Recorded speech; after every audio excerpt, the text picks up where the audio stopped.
امریکی اور افریقی ماہرین نے ملیریا سے تحفظ کا ایک نیا اور اب تک کا سب سے مؤثر طریقہ علاج دریافت کرنے کا دعویٰ کیا ہے، جو کہ بیماری سے 6 ماہ تک تحفظ فراہم کر سکتا ہے۔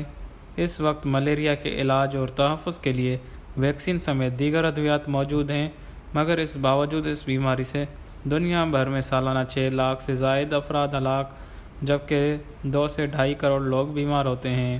ملیریا ایشیا کے علاوہ افریقہ میں زیادہ آبادی کو متاثر کرتی ہے، تاہم دنیا بھر میں اس بیماری سے لوگ متاثر ہوتے ہیں۔ ملیریا خصوصی مچھروں کے کاٹنے کے بعد ہوتی ہے اور یہ 2 سے 3 ہفتوں تک مریض کو متاثر کر کے رکھتی ہے۔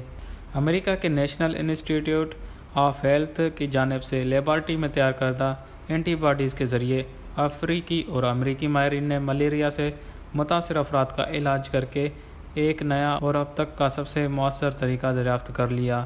امریکی ماہرین نے ملیریا کی ادویات سے صحت یاب ہونے والے افراد سے لی گئی اینٹی باڈیز سے لیبارٹری میں نئی اینٹی باڈیز تیار کیں اور انہیں ملیریا کے شکار افراد کو IV انجیکشن کے ذریعے دیا گیا۔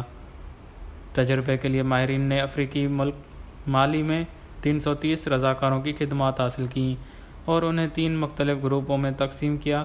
ماہرین نے تینوں گروپس میں سے ایک گروپ کو لیبارٹری میں تیار کردہ اینٹی باڈیز کا ہائی ڈوز دیا، جبکہ دوسرے گروپ کو کم ڈوز دیا اور تیسرے گروپ کو انہوں نے فرضی دوائی دی۔ ماہرین نے تمام رضاکاروں کو 24 ہفتوں تک علاج کیا اور ان کے بلڈ ٹیسٹ کرنے سمیت ان کے دیگر ٹیسٹ بھی کیے گئے۔ تحقیق سے معلوم ہوا کہ جن رضاکاروں کو لیبارٹری میں تیار کردہ اینٹی باڈیز کا ہائی ڈوز دیا گیا، ان پر دوائی نے 86% اثر کیا، جبکہ کم ڈوز والے افراد پر دوائی کا اثر 75% تک تھا۔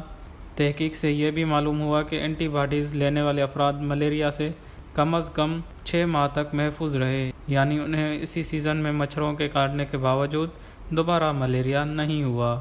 وش نیوز، کراچی۔